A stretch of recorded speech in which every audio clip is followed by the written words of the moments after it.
Kraft presents The Great Gildersleeve. The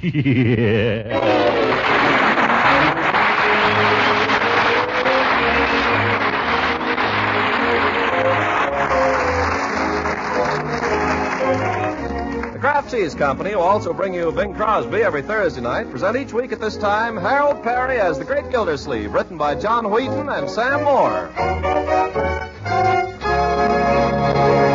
We'll hear from The Great Gildersleeve in just a moment. As you homemakers surely know, keeping a family well fed these days is no snap job, especially if you have a tight budget to contend with. But there are highly nutritious foods that are economical, too. And one of these foods certainly is wholesome parquet margarine, the delicious, nourishing spread for bread made by Kraft. You see, parquet margarine is an economical source of important food elements. It's one of the best energy foods you can serve.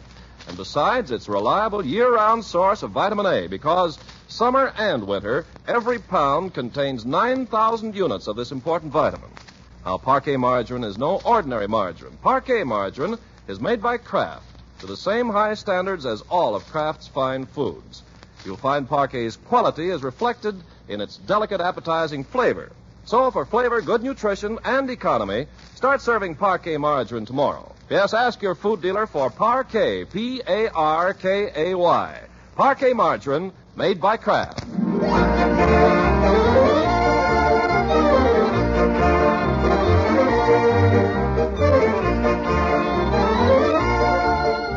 Now let's join our friend, the Great Gildersleeve, whom we find approaching a milestone in his career.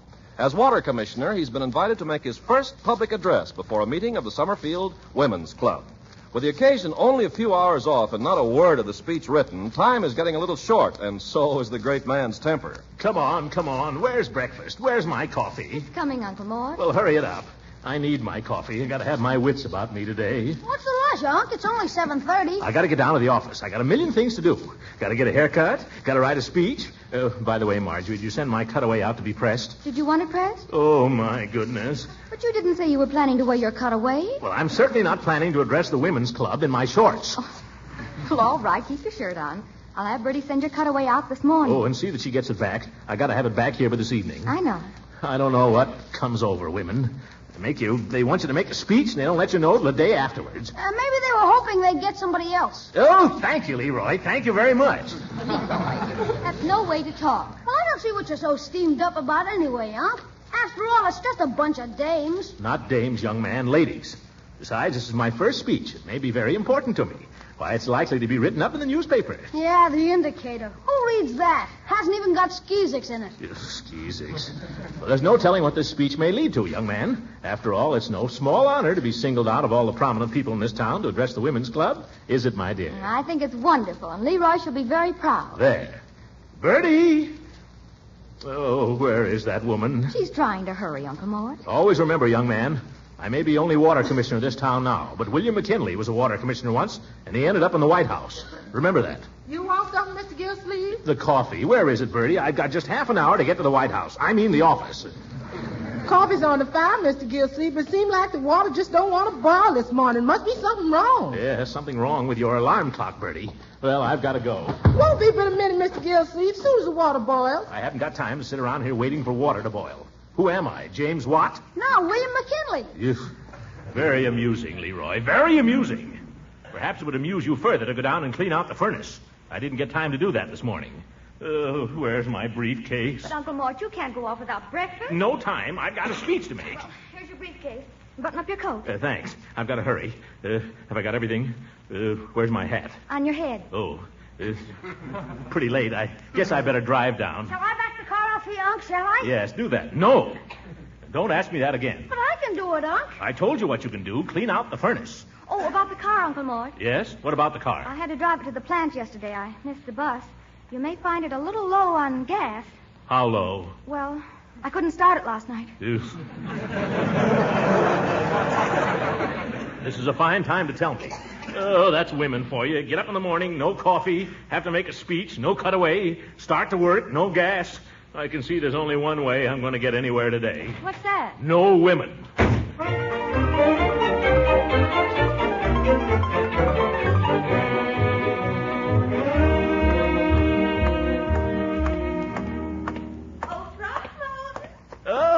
Hello, Leela. Goodness, are you leaving so early? Well, I was going down to the office to write my speech for tonight. You heard about my speech? Oh, yes, and I just know it's going to be wonderful, Throckmorton. Think of me being engaged to such an important man. But what I ran over for, have you seen the paper? Paper? No, I haven't had time. Well, I won't keep you but a minute, but there's something in it I think will interest you. Don't tell me they printed my picture. No, this is in the ads. Throckmorton, I know we weren't planning to get married for a while, but Hogan Brothers is having a sale of dining room suites. Oh, well, that's fine. Maybe we ought to look into that some other time. Oh, my goodness, I got to be going now, Leela. Well, I know you're terribly busy and all, but I thought if we just went down there this morning and looked, we wouldn't have to buy anything. I'd love to, Leela, but I got to get at this speech. Well, of course, if an old speech means more to you than I do. Oh, now, don't say that. I'm just trying to make a home for you, but if you care more for the women's club... I'll do it, Leela. I'll tell you what, I'll do it the first thing tomorrow. Oh, I wouldn't think of asking you to do it now, Throckmorton. I guess I can find others. Others? But Leela... No, you had your chance. Now just run along. You have more important things to do. Go on and do them. But if you just listen... Goodbye, Throckmorton. Goodbye. What's a fella gonna do? First they... Throckmorton. What? Are you gonna run off without even kissing me goodbye? Huh? Oh, goodbye, Leela.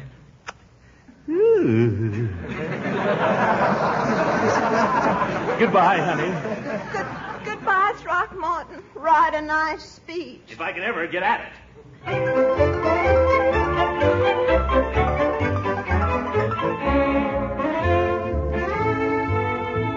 Well, what can I do for you today, Mr. Commissioner? Just a haircut, Floyd. Make it a good one. That's the only kind we sell. I'm addressing the women's club this evening, so I'd like to look my best. Don't you worry. By the time you leave here, you look like Rudolph Valentino. Yeah.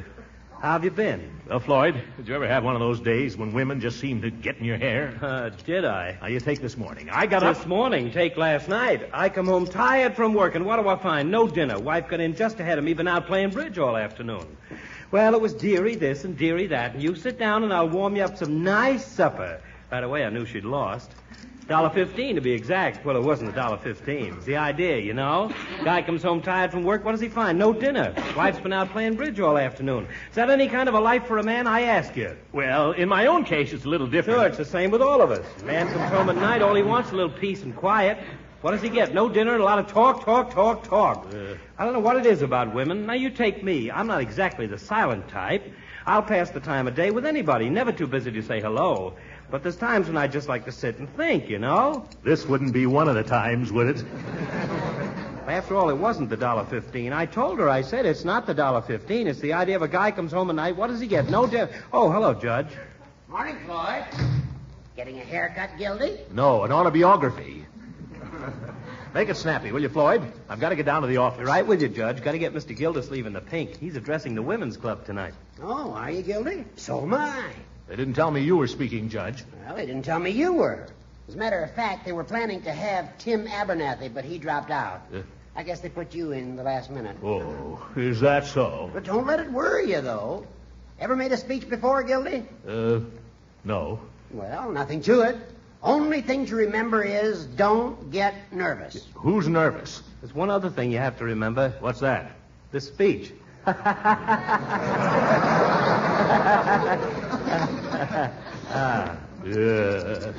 Haven't even written it yet. Well, what's worrying you? Have you got a topic? Certainly I've got a topic. Water in the war. What's worrying me is how to begin it. Once I get on water, I'm on solid ground. Well, there's one simple rule. It works like a charm. What's that? Always start your speech off with a good story. Do that, and you'll have the meeting out of your hand. Well, thanks for the tip, Horace. Never fails. I've seen it work in my own courtroom. Why, some of my verdicts have been greeted with actual applause. The judge has got the right idea. Send them up with a smile. Well, all I need now is a joke. Anybody know jokes? Oh, sure. A fella came in here just the other day, told me a nifty. Maybe you heard it. It's about this guy went down to his draft board and, oh, but you couldn't use that at the women's club. Yeah, you have to be sure your joke is one that women will understand. Oh, they'd understand this one, all right. I'll tell you what you do, Gildy. Go to the library and get out Comerford's Compendium of Wit and Wisdom. It's got a story to fit every occasion. Comerford's Compendium? That's right. Horace, you're a lifesaver. To tell you the truth, I am a little nervous. Why, you're not going to let yourself be flustered by a few women, are you? Oh, speaking of women, I was telling Mr. Gildersleeve, I come home last night from work, and what do I find? Oh, my goodness, I've got to go. Let me out of here, Floyd. You don't want any tonic? I haven't got time. Here's your money. Don't let me interrupt your story, though. Tell the judge about last night, Floyd. Don't miss this, Judge. You'll love it.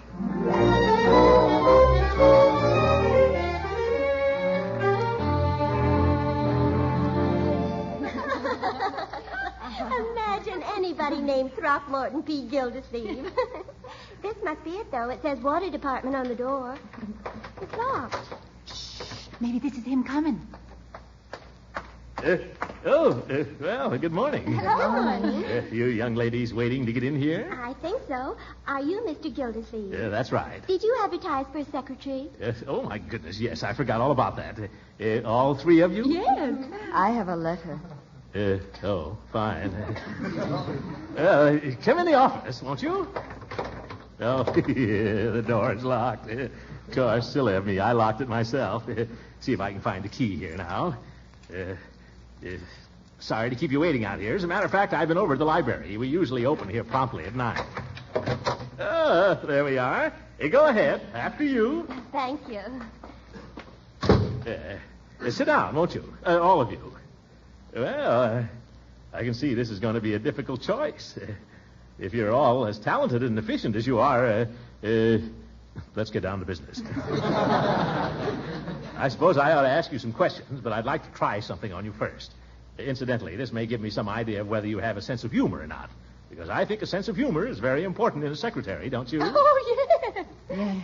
That's one thing my mother always says. She says to me, Bessie, don't you care what they say. At least you've got a sense of humor. Oh, good. Well, I've been working on a speech here. A man in my position has got to make a lot of speeches, you know, and I have rather an amusing story that I tell at the beginning of my speech. If you don't mind, I'll read it to you. See if you think it's funny. I'd like to get a woman's reaction. I love stories. That's fine. I say, if Madam President, ladies, fellow speakers, I note that I have been scheduled to speak this evening on the topic, water and the war. That's not the joke yet.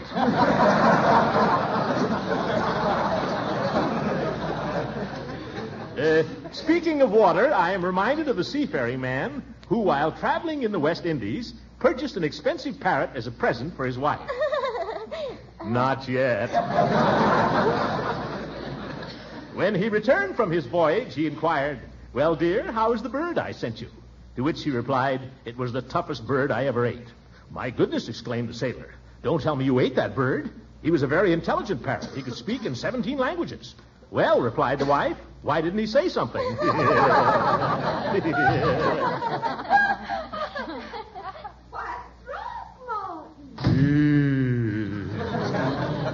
Hello, Leela. Just telling a little story.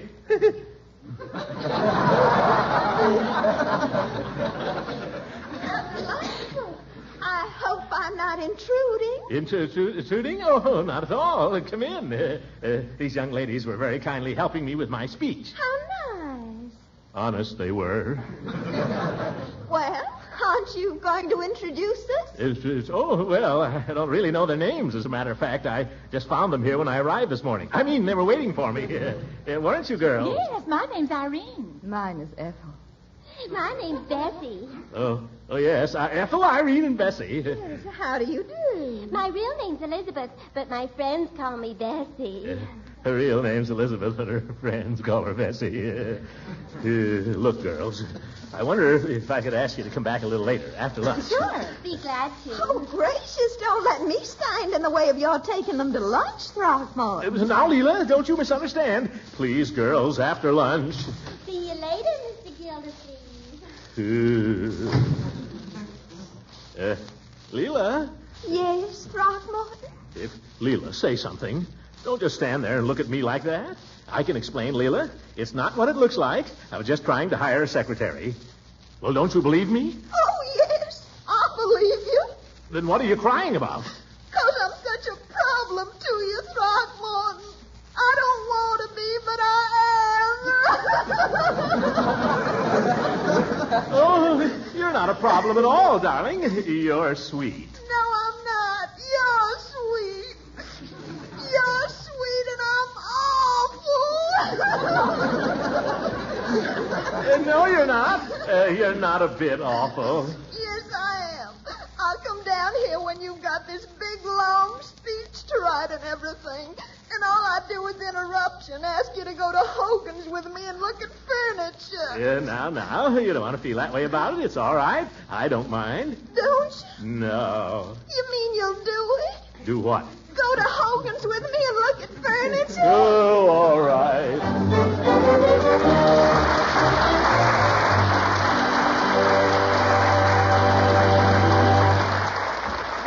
The great Gildersleeve will be with us again in just a few seconds.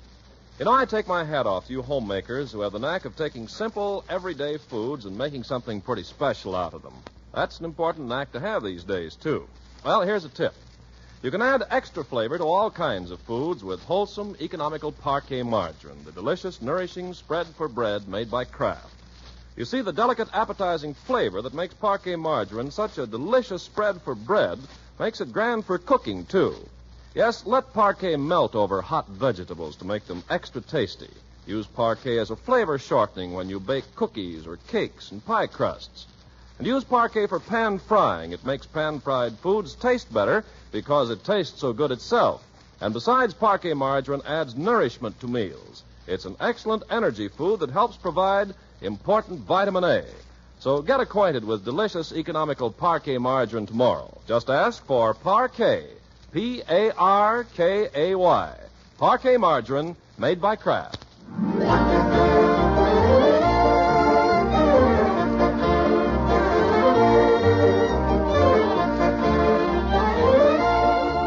Now let's get back to the great Gildersleeve. After a tour of Hogan's furniture department and an afternoon spent interviewing secretaries, he's finally completed his speech and now can't wait to try it on somebody. And what better guinea pig than his old friend, the druggist?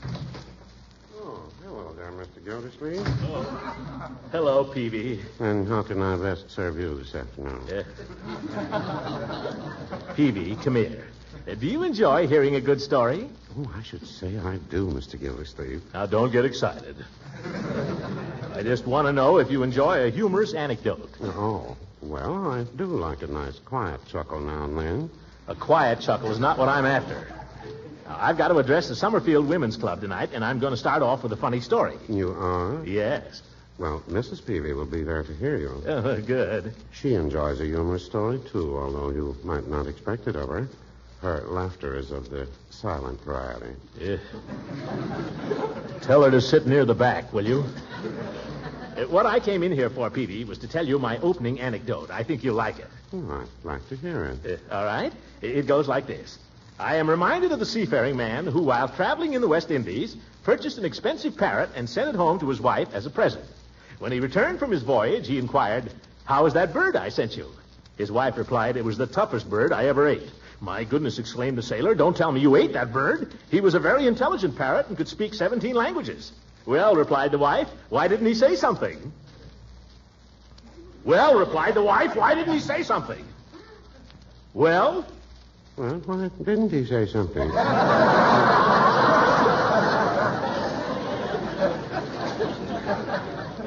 Peavy, telling a joke to you is like hollering it down a rain barrel. You have no sense of humor. Well, no, I wouldn't say that. I heard an amusing little thing just the other day.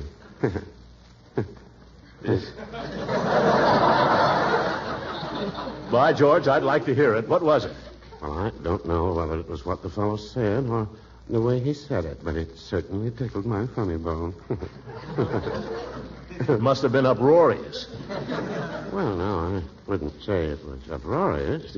You might not think it was funny at all. Funny or not, Peavy, I can't wait all night for it. What was it? Well, the fellow was in here talking about a certain judge in Summerfield. Yeah. Hooker? Well, I wouldn't want to say, Mr. Gildersleeve, professional ethics. Yes. But this fellow asked why Judge Hooker got two hats. Yeah. And I said, why? And he said, one is to wear and the other is to talk through.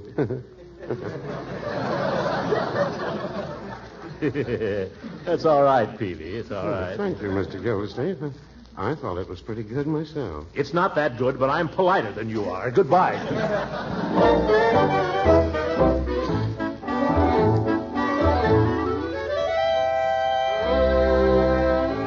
Hold your chin up, Uncle Mort.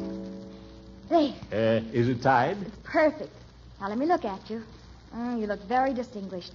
I think the women's club is going to be crazy about you. You're going to be crazy about the women's club, too, Unc. Why? What do you know about the women's club? I sold ice cream at their picnic last summer. What a bunch of harpies. You...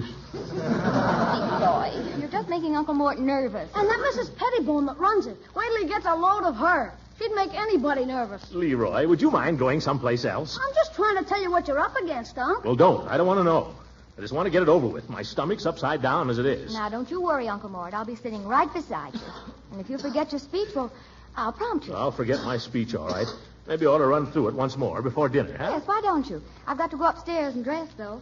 Maybe you could get Leroy to hear you. Leroy, do you think you could sit still long enough? Oh, sure. I'd like to hear it. All right. You hold the speech. There. Now, let me see. How does it go? First, Mrs. Pettibone introduces me. She says so-and-so and so-and-so and so-and-so. Mr. Gildersleeve. Hooray! Wait a minute now. You've thrown me off, Leroy. Keep quiet, will you? Okay. After the applause dies down, I say, what do I say? How do I know? It's on the paper there, Stoop. Read it. Oh, you say, Madam President, ladies? Oh, yes. Madam President, ladies, and fellow speakers. I note that I am scheduled to speak this evening on the topic, water and the war. Speaking of water, I am reminded of the seafaring man who, while traveling in the West Indies, purchased an expensive parrot as a present for his wife. Are you kidding? What do you mean? I heard that joke in the second grade. Leroy, I'm trying to make a speech. It's not a very good speech, perhaps, but it's the only one I've got. I have only from now till dinner time to learn it. Well, I'm only trying to help you, Unc. I don't want any help. It's too late for that. All I want is somebody who can shut up and listen. I'm telling you, Unc, if you start off with that joke, they'll chase you out of there with sticks. All right. William McKinley may have made a few bad speeches in his time, too. But he kept making them, and he got to be president. Okay, Unc, have it your own way. Go ahead, I'm listening. No, I won't let you hear it now. Where are you going? I'm going into the kitchen where I can at least get a civil audience. My, don't you look nice, Mr. Gildersleeve. Dinner'll be ready in 2 shapes. Bertie, have you got time to listen to a brief address? A what? An address, a short speech. You gonna make a speech to me? Yes. Have I done something? No, Bertie. I'm just trying to commit a speech to memory. I'd like to get somebody to hear me. Oh, well, you go right ahead, Mr. Gildersleeve. It won't bother me. Yeah, thank you. Madam President. Oh, go on, Mr. Gildersleeve. I ain't no president. Bertie, I'm addressing the president of the Women's Club. We're trying to. Oh, excuse me. Madam President, ladies, I note that I am scheduled to address you this evening on the subject water and the war. Water? What if there's any water on them string beans? Bertie, I'm trying to make a speech. Will you forget the beans? Yes, sir. I'm sorry, Mr. Gildersleeve. Let's see, where was I? Oh, I'll skip the anecdote. Since the earliest times, water has always been a subject of vital interest to man, even in those... Bertie, I smell something burning. Yes, it's them string beans. Well, put some water on them. But you said... Never mind what I said. There's no use spoiling the supper. Yes, sir. Yes. It's not perhaps generally known that it was in medieval times that water first came into general use for the purpose of washing. However... excuse me, Mr. Gildersleeve. Oh, what is it now, Bertie? Well, if we're going to have biscuits for supper, I got to put them in the oven. Well, go ahead. But you stand in front of it. Oh. However, with the invention of the Roman aqueduct... Bertie, what kind of biscuits are those? Raisin biscuits. Where was I? Oh, water, fish. What else are we having? Beef stew. I thought I smelled beef stew. Let me see. Oh, look at that. Bertie, have you got a spoon there? I could put a little on a plate for you, Mr. Gildersleeve. Oh, no. Well, maybe just a little on a saucer. On a piece of bread. Yes, sir. There you are. Oh, my goodness. This is just what I needed. Uncle Mort, what are you doing out here? I just found out what's the matter with me, my dear. I'm not nervous. I'm hungry. Well... Come to think of it, I didn't have any lunch today. A little solid food in my stomach, and I'll be a regular silver-tongued orator. I'll go over there to that meeting, and I'll spellbind those women. When I get through with him, Hooker will wish he'd never been born.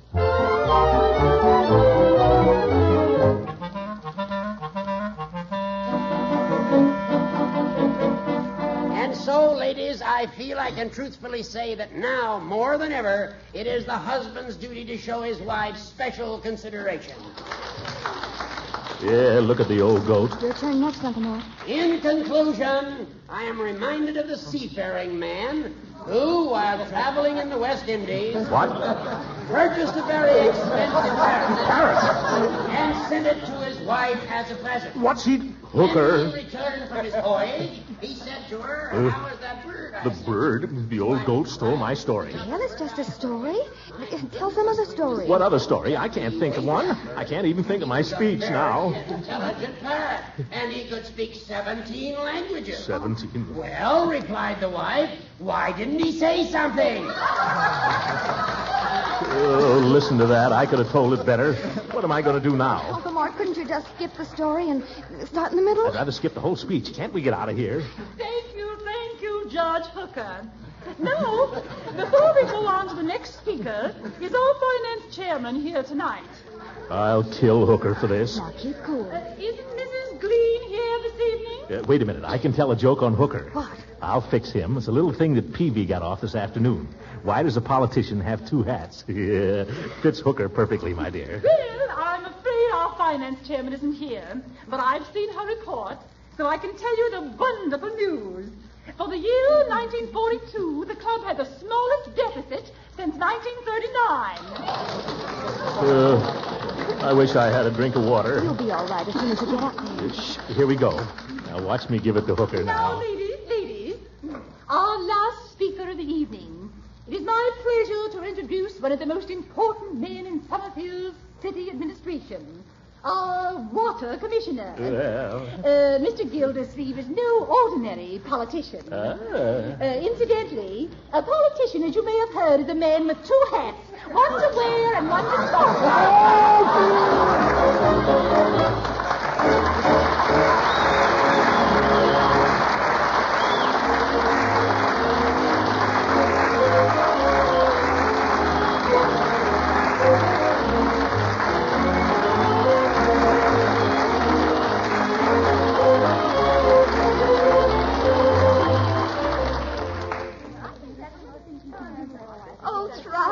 You were marvelous. Oh, Leela, I didn't even know you were here. I didn't tell you I was coming because I didn't want you to be nervous. Well, I was a little nervous as a start there. Oh, I never would have known it in the world. I thought your speech was just wonderful. Oh, thank you. It seemed to be well received. I was terribly interested in the part about how those old Romans built their aqueducts and all. Oh, well, I did a little research for that part. And all that about the average rainfall. Oh, my, I thought that was very instructive. Oh, did you? Mm-hmm. But you know what I liked the best? What? That silly story Judge Hooker told about the parrot. That old story, I heard it in the second grade. Come on, dear, let's go home. Good night, everybody. Yeah.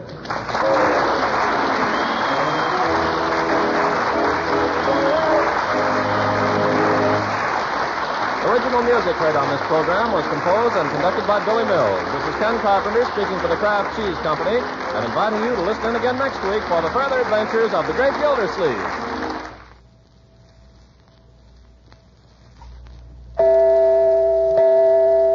Men, you want your wife to save money, don't you? Well, then tell her about this thrifty, swell-eating main dish. The macaroni and cheese she can make with Kraft Dinner. One package of Kraft Dinner serves 4, and the cost is only a few cents per serving. And big news for your wife is this. Kraft Dinner cooks in just 7 minutes. She'll love the way the special Kraft Dinner macaroni cooks up so fluffy and tender in a jiffy. And how the Kraft Grated, which also comes in the package of Kraft Dinner, quickly gives the macaroni its delicious cheese flavor.